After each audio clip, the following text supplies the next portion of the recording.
Hello दोस्तों, पिछले कुछ दिनों से मैं देख रहा हूँ कि आपका जो एमटीएस का एग्ज़ाम हो रहा है उसमें काफ़ी ज़्यादा आपका जो क्वेश्चन आ रहा है वो सारा क्वेश्चन आपका जो आ रहा है स्टैटिक्स जीके से आ रहा है। तो इन सारी प्रॉब्लम को देखते हुए मैंने आपके लिए ये काफ़ी इम्पोर्टेंट वीडियो लाया हूँ ताकि यहाँ से आपको 4 से 5 प्रश्न अवश्य फंस जाए। तो चलिए हम वीडियो को स्टार्ट करते हैं। पहला प्रश्न आपके सामने में है कि अंतर्राष्ट्रीय संगठन हम लोग पढ़ रहे हैं, इनमें सबसे पहले पढ़ना है हमको संयुक्त राष्ट्र संघ यानी कि United Nation of Organization UNO के बारे में हमको पढ़ना है। अगर आपसे क्वेश्चन पूछा जाएगा कि यूएनओ यानी संयुक्त राष्ट्र संघ का स्थापना कब हुआ था, तो 24 अक्टूबर 1945 को हुआ था। अगर पूछेगा कि कहाँ हुआ था, तो दोस्तों याद रख लीजिएगा कि लंदन पेस्ट के मिस्टन महल में हुआ था। कहाँ हुआ था? लंदन पेस्ट के मिस्टन महल में हुआ था। चलिए, अगर पूछेगा कि यूएनओ का मुख्यालय कहाँ है, भैया यूएनओ का जो मुख्यालय है वो कहाँ है? न्यूयॉर्क में है। और न्यूयॉर्क तो आप जानबे करते हैं कहाँ पर है, संयुक्त राज्य अमेरिका में है। और ये मुख्यालय किस द्वीप पर है, तो मैनहट्टन द्वीप पर यह है। ये बात याद रख लीजिएगा दोस्तों। यह जो है संयुक्त राष्ट्र यूएनओ का जो जहाँ पर स्थापना किया गया है, कहा गया है कि 42 से 43 एकड़ भूमि में इनका स्थापना किया गया है। और यह ज़मीन को दान देने वाला व्यक्ति का नाम क्या था? फटाफट आप लोग कमेंट में बताइए तो मैं जानूं कि आप लोगों का तैयारी कितना अच्छा है। दोस्तों मैं आपको बताता हूं कि एक व्यक्ति था प्रोफेसर डी राकफे। कौन था? प्रोफेसर डी राकफे। इन्होंने ही ये ज़मीन को दान में दिया था। तो चलिए हम लोग आगे की ओर बढ़ते हैं। अगर आपसे पूछे कि यूएनओ में वर्तमान में कितना देश है, दोस्तों यूएनओ में पहले था 192 देश। कितना था? 192 देश था। लेकिन हाल ही में दोस्तों एक देश दक्षिण सूडान जुट चुका है यूएनओ में। तो अब जो है जो 92 था, 192 था, अब कितना हो जाएगा? 193 हो जाएगा।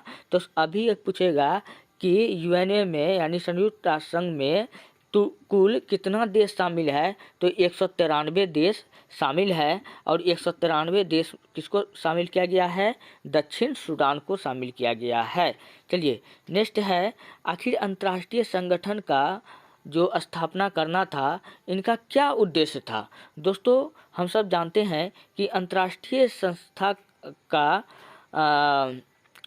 स्थापना करने का जो उद्देश्य था काफ़ी अत्यधिक ज़रूरी था, क्योंकि अंतर्राष्ट्रीय सुरक्षा या आर्थिक विकास या सामाजिक प्रकृति या मानव अधिकार और विश्व शांति के लिए, और दो देशों के बीच में अगर युद्ध हो, उन सब के निपटारा के लिए क्या किया गया था? यूएनओ का स्थापना किया गया था। उम्मीद करते हैं कि ये सब बात आपको समझ में आती होगी।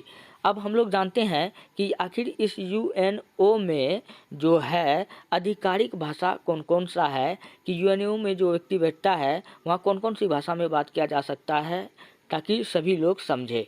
तो यूएनओ का जो आधिकारिक भाषा है, अरबी भाषा है, चीनी है, अंग्रेजी है, फ्रांसीसी है, रूसी है, स्पेनी है। तो कहीं पे यहाँ पर अपना भारत का नाम नहीं है। भारत चाहता है कि हम यूएनओ का सदस्य बने, लेकिन यूएनओ का सदस्य तभी बन सकता है जब इनको सारे देश सपोर्ट करेंगे, तभी ये बन सकता है। तो चलिए बढ़ते हैं नेक्स्ट प्रश्न की ओर। अगला प्रश्न आपके सामने में है कि संयुक्त राष्ट्र संघ, जिसको हम लोग यूनाइटेड नेशन कहते हैं, इनका नाम अमेरिका के राष्ट्रपति डी रूजवेल्ट द्वारा 1 जनवरी 1942 को दिया गया था। काफ़ी इम्पोर्टेंट प्रश्न है भैया, आप लोग याद कर लीजिए। संयुक्त राष्ट्र संघ यानी कि यूनाइटेड नेशन इंग्लिश में, यह नाम जो है अमेरिका के राष्ट्रपति कौन दिया था? डी रूजवेल्ट ने दिया था। कब दिया था? 1 जनवरी 1942 को दिया था। चलिए बढ़ते हैं हम लोग नेक्स्ट प्रश्न की ओर। अगला प्रश्न आपके सामने में है दोस्तों, संयुक्त राष्ट्र संघ के पूछेगा कि कुल कितना अंग होता है, तो मैं आपको बता दूं कि संयुक्त राष्ट्र संघ के टोटल 6 अंग होता है। कितना अंग होता है? 6 अंग होता है। एक को कहते हैं महासभा। एक को क्या कहते हैं? महासभा। दूसरे को कहते हैं सुरक्षा परिषद। तीसरे को कहते हैं आर्थिक व सामाजिक परिषद, चौथे को कहते हैं सचिवालय, पांचवा को कहते हैं न्याय परिषद, छठा को कहते हैं अंतर्राष्ट्रीय न्यायालय परिषद या द हेग भी हम लोग कहते हैं। तो चलिए हम लोग बढ़ते हैं आगे की ओर। आगे की ओर बढ़ते हैं। हम लोग अब जानते हैं सार्क के बारे में। तो हम लोग सार्क के बारे में क्या ही जाने। सार्क जो है दोस्तों, सार्क का अगर फुल फॉर्म की बात किया जाए तो इसका फुल फॉर्म होता है साउथ, एस से साउथ, ए से एशियन, फिर ए है तो एसोसिएशन, फोर आर से क्या हो जाएगा रीजनल, आर से क्या हो जाएगा रीजनल, सी से क्या हो जाएगा कोऑपरेशन, जिसको हम लोग हिंदी में कहते हैं दक्षिण एशियाई क्षेत्रीय सहयोग संगठन। सार्क का फुल फॉर्म क्या होता है दक्षिण एशियाई क्षेत्रीय सहयोग संगठन। अच्छा, सार्क को हिंदी में या संक्षेप में हम लोग दक्षेस के नाम से जानते हैं। किस नाम से जानते हैं दक्षेस के नाम से जानते हैं। इस सार्क का स्थापना इसलिए किया गया था कि अगर कुछ साउथ एशिया में कोई प्रॉब्लम आ जाए तो हम सब देश मिल करके इनका निपटारा करेंगे, इसलिए सार्क का स्थापना किया गया था। दोस्तों इस सार्क का स्थापना पूछेगा कि कब किया गया था, तो इसका स्थापना दोस्तों 8 दिसंबर 1985 को कर दिया गया था। कब कर दिया गया था 8 दिसंबर 1985 को किया गया था। और इनका मुख्यालय पूछेगा कहाँ है भैया, तो इनका मुख्यालय नेपाल के काठमांडू में है। कहाँ है नेपाल के काठमांडू में है। अच्छा, जब सार्क का स्थापना हुआ था उस समय स्थापक देश पूछेगा कौन था, तो आप एक छोटी सी ट्रिक याद रख सकते हैं। नहीं तो अगर आपको डायरेक्ट याद होता है तो पहले डायरेक्ट याद कर लीजिए। बांग्लादेश, भूटान, कौन कौन सा हो जाएगा बांग्लादेश हो जाएगा, भूटान हो जाएगा, भारत हो जाएगा, मालदीव हो जाएगा, नेपाल, पाकिस्तान, श्रीलंका। नहीं तो आप याद कर सकते हैं स्पिन बम, SPINBAMB,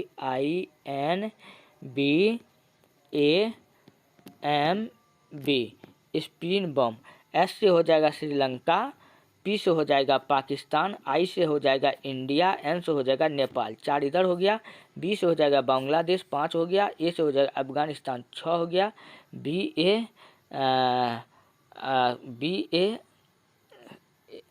BAM न होना चाहिए, एम से मालदीव हो जाएगा, बी से क्या हो जाएगा भूटान हो जाएगा। तो इस प्रकार टोटल सार्क में देश 8 सदस्य देश है जिनकी राजधानी कहाँ पे है काठमांडू में है। ये बात याद रख लीजिएगा। इसका मुख्यालय कहाँ पे है काठमांडू में है। चलिए मैं और कुछ भी फैक्ट की बात बताता हूँ सार्क से।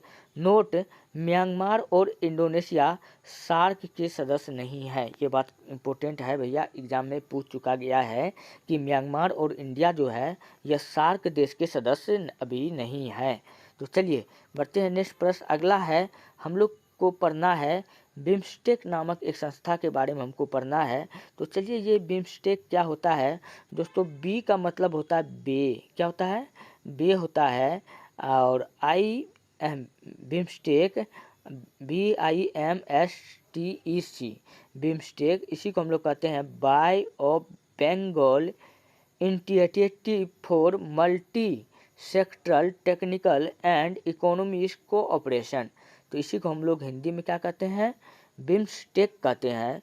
और इनकी स्थापना जो हुआ था दोस्तों कब हुआ था 6 जून 1997 को हुआ था। कब हुआ था 6 जून 1997 को हुआ था। और इनका मुख्यालय दोस्तों कहाँ है बांग्लादेश की राजधानी ढाका में है। कहाँ है बांग्लादेश की राजधानी ढाका में है।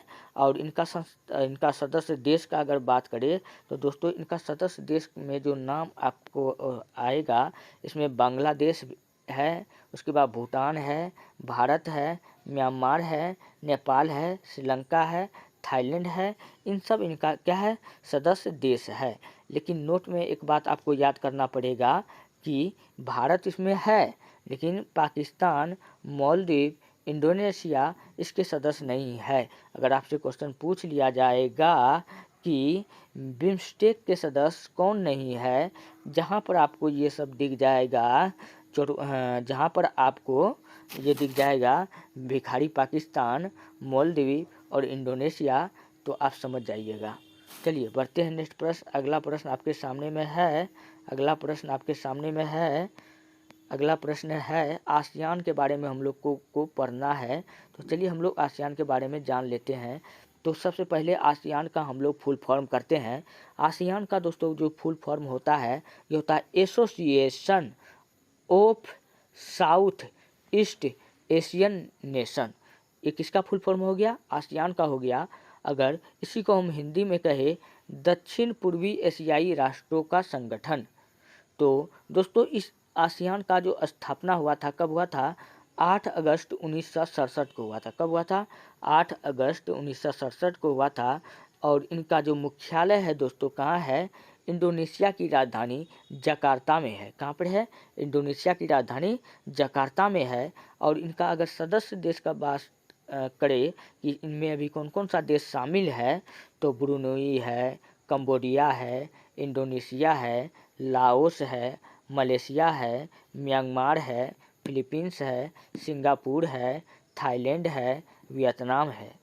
कुछ नोट करने वाली बात मैं आपको बता दूं, भारत आसियान का सदस्य देश नहीं है। ये बात आप याद कर लीजिएगा कि भारत आसियान का भी सदस्य देश नहीं है। ये बात याद रख लीजिएगा। चलिए बढ़ते हैं नेक्स्ट प्रश्न। अगला प्रश्न की और हम लोग बढ़ते हैं। अगला हम लोग जानते हैं ब्रिक्स के बारे में। तो ब्रिक्स के बारे में हम लोग जानने से पहले फटाफट हम लोग देखते हैं कि ब्रिक्स क्या है। दोस्तों ये जो ब्रिक्स है ना, इस ब्रिक्स का जो स्थापना हुआ था 2009 में हुआ था। कब हुआ था? 2009 में हुआ था। और 2010 में इस ब्रिक्स का नाम बदल के BRICS कर दिया गया था। क्या कर दिया था? BRICS कर दिया गया था, जिसका मतलब होता है हिंदी में क्या होता है? जब दक्षिण अफ्रीका इस संगठन में शामिल हुआ ब्रिक्स में 2010 में दोस्तों इस ब्रिक्स में, सॉरी दोस्तों थोड़ा मिस्टेक हो गया बताने में, माफ़ी चाहता हूँ कि 2010 में पूछेगा कि कौन सा देश है जो इस ब्रिक्स में शामिल हुआ, तो दक्षिण अफ्रीका शामिल हुआ। इनका मुख्यालय पूछेगा कहाँ है, दोस्तों इस शंघाई चीन में है। ब्रिक्स का मुख्यालय कहाँ है? शंघाई चीन में है। अगर क्वेश्चन पूछे कि इस ब्रिक्स का जो सदस्य देश है वो कौन कौन सा है, तो इसका जो सदस्य देश है दोस्तों वो कौन कौन सा है? इसका सदस्य देश है ब्राज़ील। इसका कौन कौन सा है? ब्राज़ील है, रसिया है, इंडिया है, चाइना है, साउथ अफ्रीका है। ये इनका सदस्य देश है। चलिए अब जानते हैं कि ब्रिक्स की अध्यक्षता। अगर अध्यक्षता की अगर बात करें तो ब्रिक्स शिखर सम्मेलन की अध्यक्षता प्रतिवर्ष ब्रिक्स क्रमानुसार सदस्य देश के अनुसार होती है। नोट, कुछ नोट में बात आप याद रख लीजिएगा, ये काफ़ी इम्पोर्टेंट बात है। भारत में ब्रिक्स की अध्यक्षता वर्ष 2021 में की थी, उसके बाद अभी तक नहीं हुआ है। ये बात याद रख लीजिएगा, ये काफ़ी इम्पोर्टेंट है। चलिए बढ़ते हैं नेक्स्ट प्रश्न। अगला प्रश्न हमको जानना है अब नाटो के बारे में। चलिए दोस्तों नाटो क्या है इनके बारे में हम लोग जान सकते हैं। दोस्तों नाटो को NATO कहते हैं। एन का जो फुल फॉर्म होता है, एन से नॉर्थ होता है, ए से दोस्तों क्या होता है? एटलांटिक होता है, टी से क्या होता है? ट्रीटी होता है, ओ से ऑर्गेनाइजेशन होता है। अगर इसी को हम लोग हिंदी भाषा में अपने देसी भाषा में कहे तो उत्तरी अटलांटिक संधि संगठन हुआ। इसका स्थापना 4 अप्रैल 1949 को हुआ। वहीं अगर इसका पूछ लेगा कि नाटो का मुख्यालय कहाँ है, तो दोस्तों ब्रुसेल्स में है। कहाँ है? ब्रुसेल्स में है। ब्रुसेल्स कहाँ पड़ता है भैया? बेल्जियम में पड़ता है। अगर पूछेगा कि इस नाटो में कितने सदस्य देश शामिल हैं, तो टोटल 30 देश शामिल हैं। ये सब बात भी आपको याद रखना पड़ेगा। तो चलिए हम लोग बढ़ते हैं नेक्स्ट प्रश्न की ओर। अगला प्रश्न है दोस्तों, मैं आपको चाहता हूँ कि आप लोग को जितना जल्दी से जल्दी अच्छा से अच्छा मैं आपको बता दूं, वही प्रश्न जो आपके एग्जाम में आता है। तो चलिए अगर आपसे पूछेगा कि एशियाई विकास बैंक, इसी को हम लोग शॉर्टकट में कहते हैं ADB, पूछे इसका स्थापना कब हुआ था? 1966 में। इस पूछेगा कि इस ADB यानी एशियाई विकास बैंक का मुख्यालय कहाँ है, तो फिलीपींस में। इसका सदस्य देश पूछेगा कितना है, तो 68 गो है, आपको याद होगा। चलिए खाद्य एवं कृषि संगठन, हाँ, यह हो जाएगा फूड एग्रीकल्चर ऑर्गेनाइजेशन, FAO का मतलब होता है। तो इसका स्थापना कब हुआ था? 1945 में। कहाँ हुआ था? रोम के इटली में। कब हुआ? इसमें टोटल कितना सदस्य देश शामिल था? 191 शामिल था। चलिए अब जानते हैं हम लोग विश्व बैंक, जिसको हम लोग वर्ल्ड बैंक के नाम से हम लोग जानते हैं। इसका स्थापना 1944 में हुआ था। किस स्थान पे हुआ था? तो वाशिंगटन DC में हुआ था।